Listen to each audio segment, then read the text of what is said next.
faço parte de um projeto muito legal chamado Pré-Vestibular Comunitário Utopia.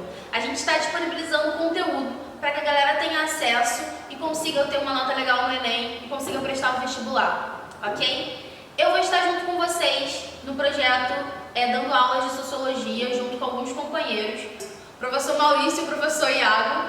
Eu estou me formando em processo de formação na UF Campus, que é o Instituto de Desenvolvimento de Ciências Humanas, e a gente vai estar junto, vai conseguir conversar, espero conseguir ajudar vocês durante esse período. E a nossa primeira aula vai ser sobre movimentos sociais. O que eles são, o que eles representam, qual é o significado de movimentos sociais dentro da sociedade, dentro da sociologia. É importante, é um conteúdo importante, ele cai sim no Enem, você vai ver várias questões, a gente vai colocar um banco de questões aqui para vocês na descrição do vídeo. Você vai ver várias questões que falam a respeito desse conteúdo. Então a primeira coisa que a gente precisa entender é o que são os movimentos sociais.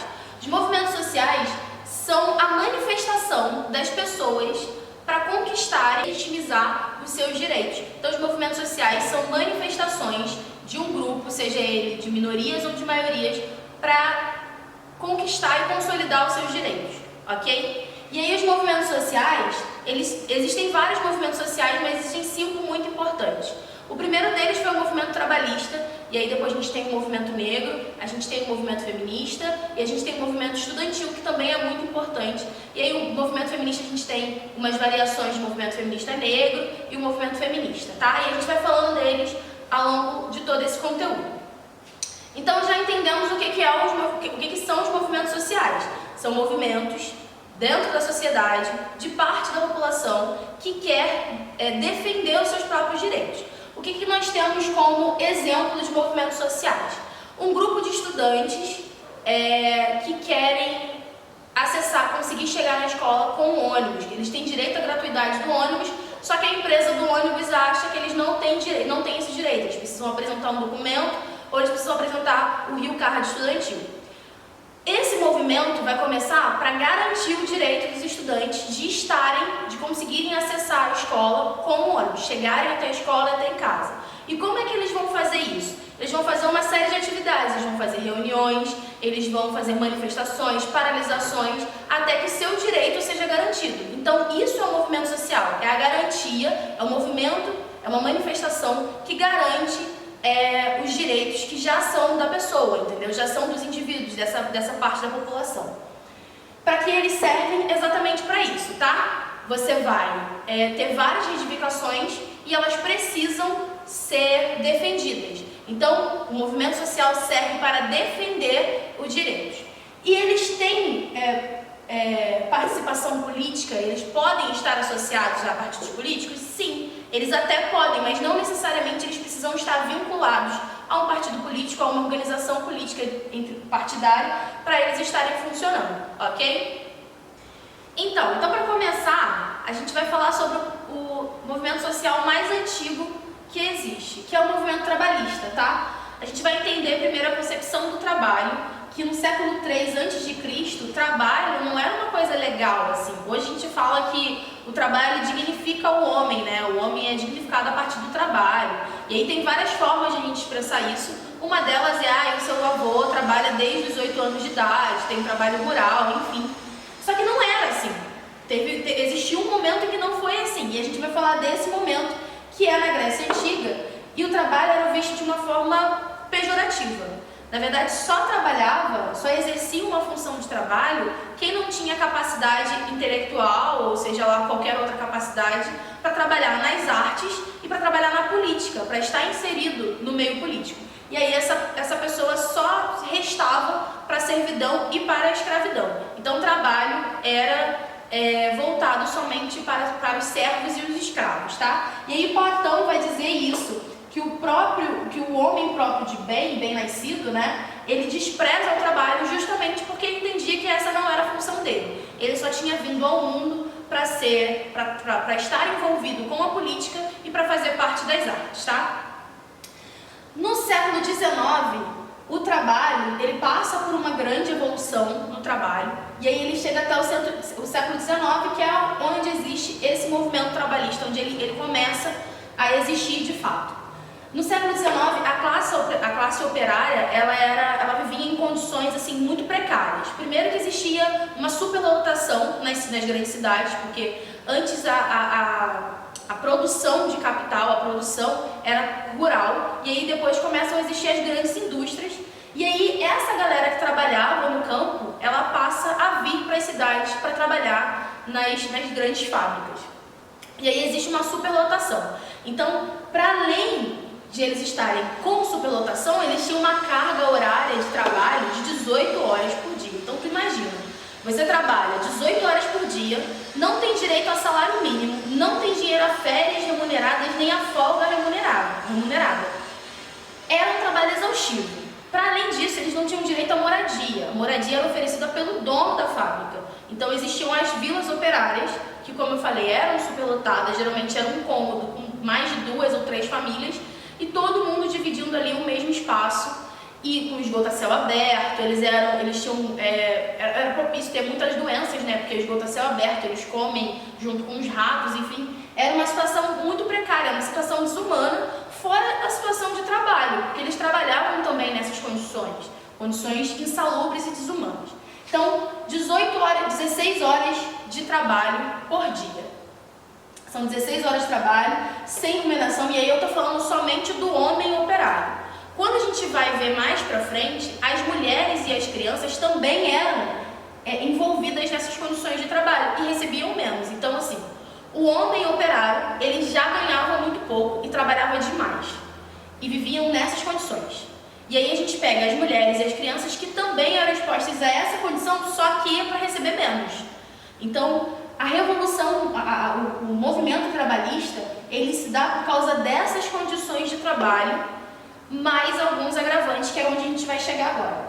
Na Revolução Industrial, quando começa a Revolução Industrial, e aí, lógico que, por causa de todas essas condições e essa relação do trabalho, a forma com que o patrão via o seu empregado, o fato do empregado depender exclusivamente do patrão até para ter moradia, quando existe um agravante na Revolução Industrial, que é quando a mão de obra ela passa a ser substituída pela automação, isso inflama o coração dos operários, e eles entendem que por eles não terem nenhum amparo jurídico, por eles terem uma péssima condição de trabalho, por eles terem uma péssima perspectiva de vida, até porque quando eles vão para as fábricas, eles acabam tendo, como a condição era insalubre, né? Eles não tinham boas condições de trabalho, eles sofriam acidentes e tal, e acabavam tendo que se ausentar das suas funções. Quando isso tudo acontece, eles entendem que alguma coisa precisa ser feita, porque é tudo muito desgastante. E eles não estavam vivendo, eles estavam sobrevivendo.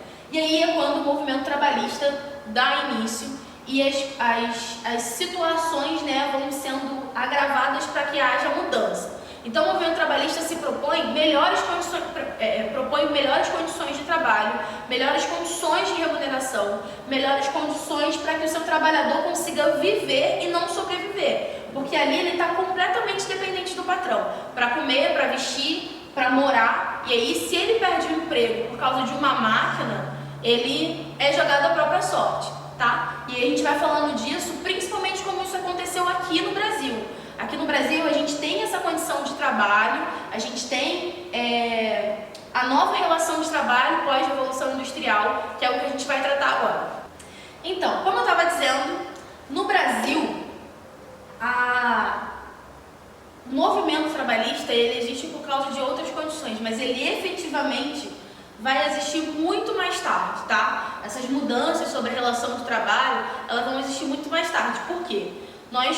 Nosso país foi um país que escravizou muitas pessoas, né? Escravizou muitos negros, e por causa da relação com a escravidão, ela terminou de forma muito tardia. Então as relações de trabalho elas foram estabelecidas de forma tardia.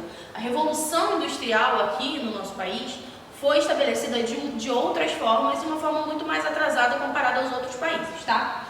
E aí no final do século XIX já existiam algumas movimentações sobre a relação de trabalho e as cargas horárias e etc.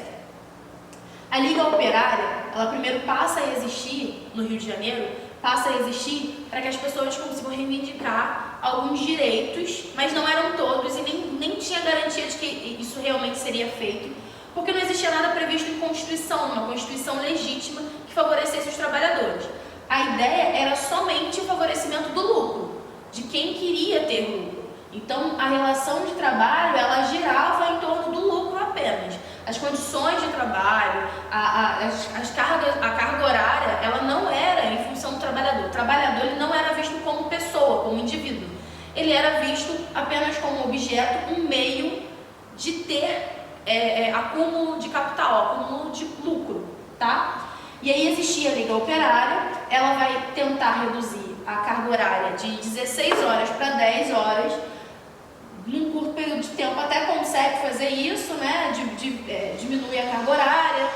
Tem um valor estabelecido o valor mínimo estabelecido sobre a força de trabalho, né? O quanto ela valia por hora, por mês, enfim. Existia uma previsão de salário mínimo, mas mesmo assim era muito desigual do que se precisava com uma carga horária como essa e o nível de produção que era dado na época, tá?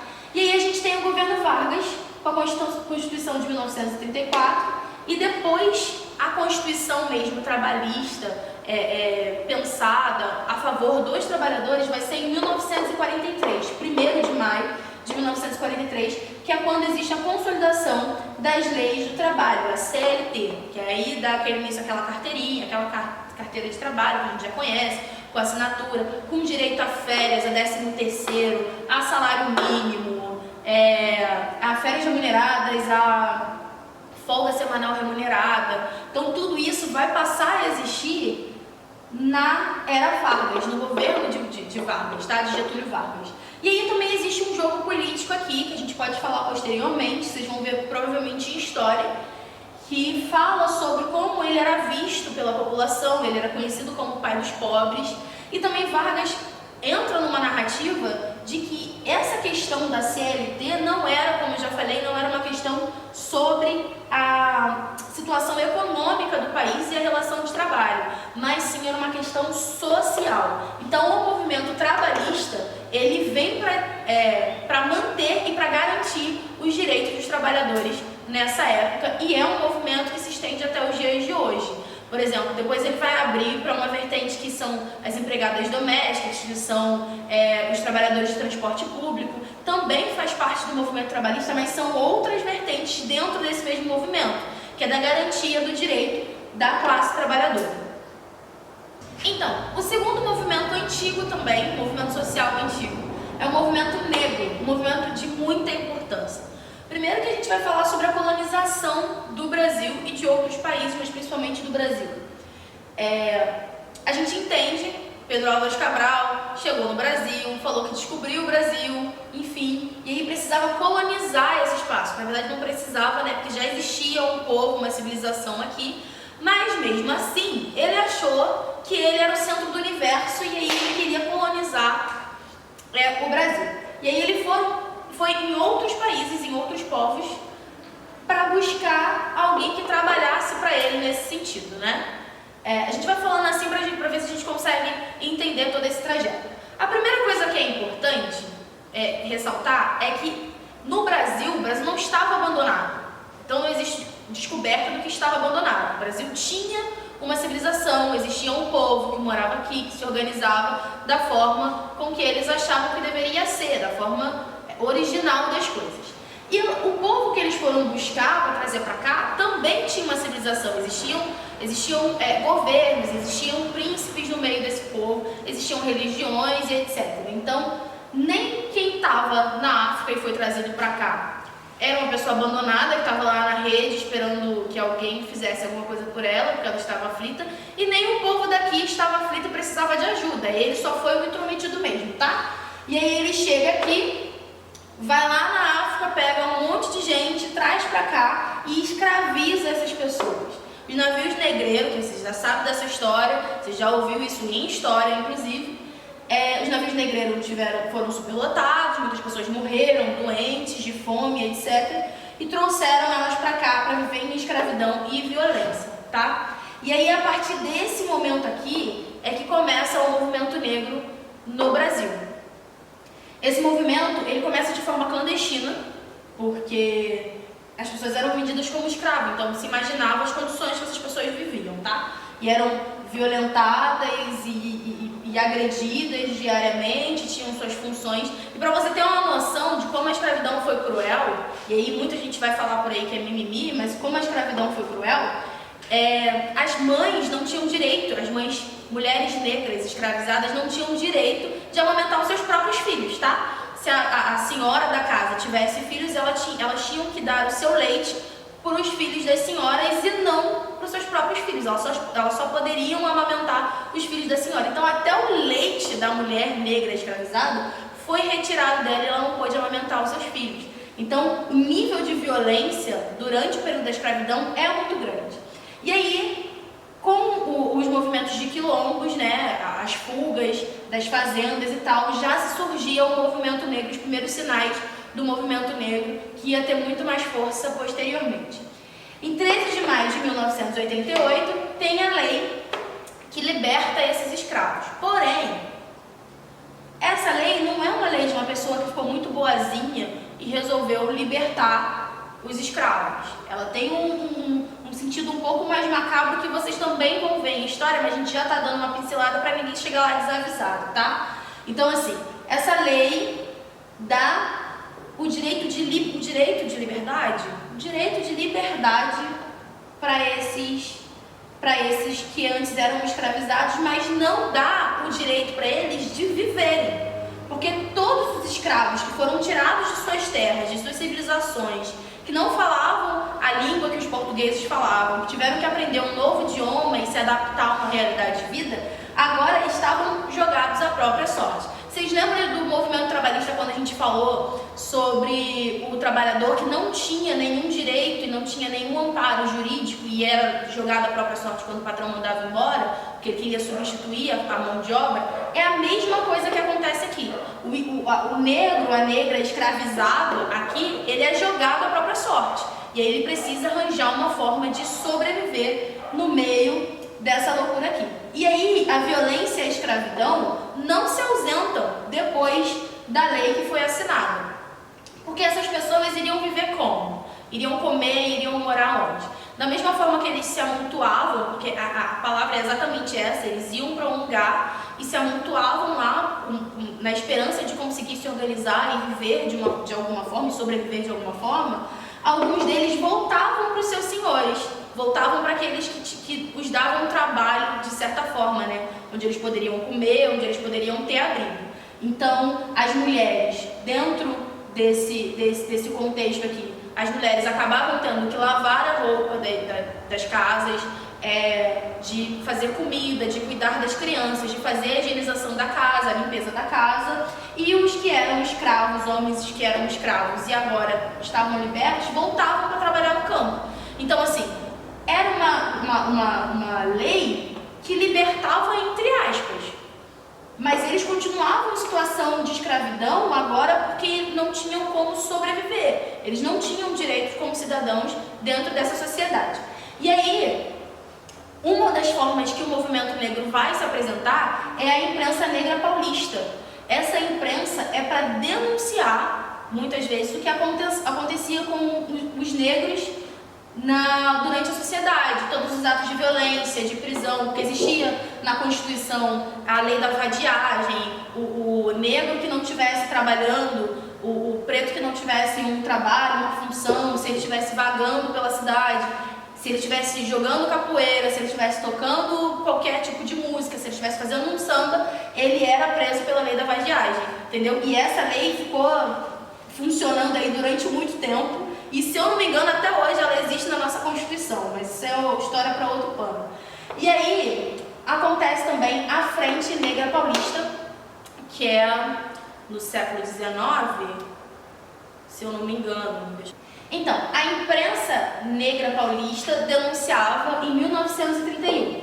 Em 1931 também, a Frente Negra Paulista, ela virou um partido político posteriormente, que acaba sendo depois desfeito no Estado Novo, mas era também uma ferramenta do movimento negro para garantir os direitos dessa população população, mas principalmente para fazer com que as pessoas entendessem, os famosos colonizadores entendessem, que eles eram gente, que eles eram pessoas, que eles tinham direitos e deveres e que eles estavam inseridos dentro dessa sociedade, ok? Então, e aí no Estado Novo, depois da abolição do partido,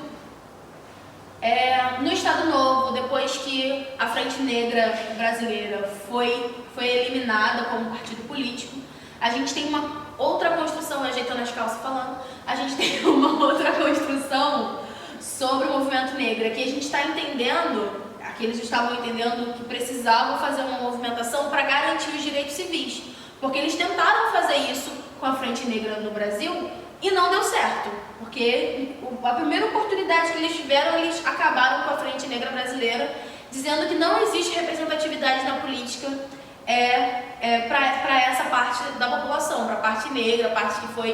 Porque na verdade o que acontece é o seguinte, o negro estava ali, mas ele não estava ali porque ele foi desejado só para que ele servisse. A partir do momento em que ele diz que ele não quer mais servir e que ele não vai mais ajudar a criar os filhos das brancas, ou que ele não vai mais trabalhar no campo para o seu senhor, que ele não vai servir como escravo e capaz do seu senhor, aí ele não precisa mais existir. Então ele não precisa ter representatividade, ele não precisa estar inserido no espaço político, ele não precisa estar inserido no espaço social, e tudo que vem do negro, toda a sua cultura, a sua religião, pode ser desprezado como qualquer coisa. É essa concepção que tem quando eles pegam a Frente Brasileira Negra e excluem de todo o campo político e social, porque a gente entende que a política é feita para organizar a sociedade, minimamente, né? Ou deveria ser para isso.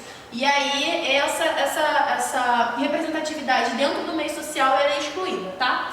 E aí existem algumas pessoas ao redor do mundo que vão tratar sobre os direitos civis dos negros. E aí a gente tem todos esses nomes que foram pessoas emblemáticas, a gente conhece, o mais conhecido é o Nelson Mandela, eu acredito, e Martin Luther King, que vão à frente dessas movimentações. Mas todas essas pessoas aqui fazem parte, Rosa Parks, Abdias também, Nascimento, fazem parte disso. E aqui no nosso município, no município de São João de Meriti, não sei de onde você está falando, mas eu sou de São João de Meriti, tenho muito orgulho disso. A gente tem uma pessoa também que na verdade era um marinheiro, mas que também é uma representatividade muito forte do movimento negro, principalmente aqui no município, que é o marinheiro João Cândido. Ele era um marinheiro negro e estava atuando também no movimento negro, mas com outras pautas também muito interessantes. E aí existe a movimentação do Black is Beautiful, que tem uma música, inclusive, que vai retratar isso de uma forma, mas eu achei importante colocar aqui, justamente porque é o que eu falei anteriormente. Tudo que vinha do negro, tudo que vinha do preto, era muito ruim. E aí, quando você está em uma movimentação chamada Black is Beautiful, é para quebrar esse estigma que foi dado a nós de que o nosso cabelo, a nossa cor, tudo que vem da gente é muito ruim. O samba não presta, a capoeira não presta, nada presta. Isso faz parte da nossa cultura, faz parte das nossas raízes, mas tentam a todo custo tirar da gente. E aí é importante entender isso aqui, pra gente não ficar falando besteira na internet. Por exemplo, o caso do João, do BBB, dessa última edição do Big Brother Brasil que aconteceu, BBB 21, quando ele fala sobre quando ele sofre uma situação de racismo porque falam do cabelo dele e algumas pessoas falaram que era mimimi. Não era, porque o cabelo dele estava sendo comparado com uma situação pré-histórica, um cabelo que era sujo, que era maltratado, e não é assim que funciona. O cabelo negro, o cabelo afro, além de ser um sinal de resistência e ser bonito, ele é um cabelo que fala sobre a identidade da pessoa, sobre a história da pessoa. E é um sinal que deve ser valorizado, porque não é só o cabelo liso, o cabelo loiro que é bonito, entendeu? Então, esse movimento aqui, Black is Beautiful, é um movimento que se perpetua até hoje, porque a valorização de tudo que é preto, de tudo que é negro, precisa ser reafirmada para que a gente não consiga, para a gente conseguir quebrar esse estigma. Então, todo sinal de racismo, ele precisa ser denunciado, ele precisa ser combatido. No Brasil, isso é histórico e é estrutural. As situações de racismo são nas situações assim mais simples que você possa, no seu dia a dia, que você possa enfrentar. Uma entrevista de emprego, uma entrevista, sei lá, sobre qualquer coisa, uma conversa informal, ela pode apresentar sinais de que você está conversando com um racista e você às vezes não percebe. Por exemplo, a frase "a coisa tá preta", usada de forma pejorativa, ovelha negra da família, até a peste colocaram como negra, para dizer pra gente que tudo que é relacionado ao negro é para ser considerado como ruim. E não é isso que acontece, tá? As pessoas, quando elas foram tiradas do seu país para vir para cá, elas foram exploradas, e é reparação histórica admitir que o nosso cabelo é bonito, é reparação histórica nos admitirem em universidades públicas. As cotas, elas não são esmola, é reparação histórica, porque como eu disse anteriormente, aquela lei que liberava os escravos da situação, os negros da situação de escravidão, ela não os fizeram fazer parte da sociedade. E agora ter cota, ter direito a cota de negro, autodeclarados negros, é uma situação de reparação histórica, para que a gente possa ter minimamente as mesmas condições do que outras pessoas, principalmente de pele clara, têm hoje em dia.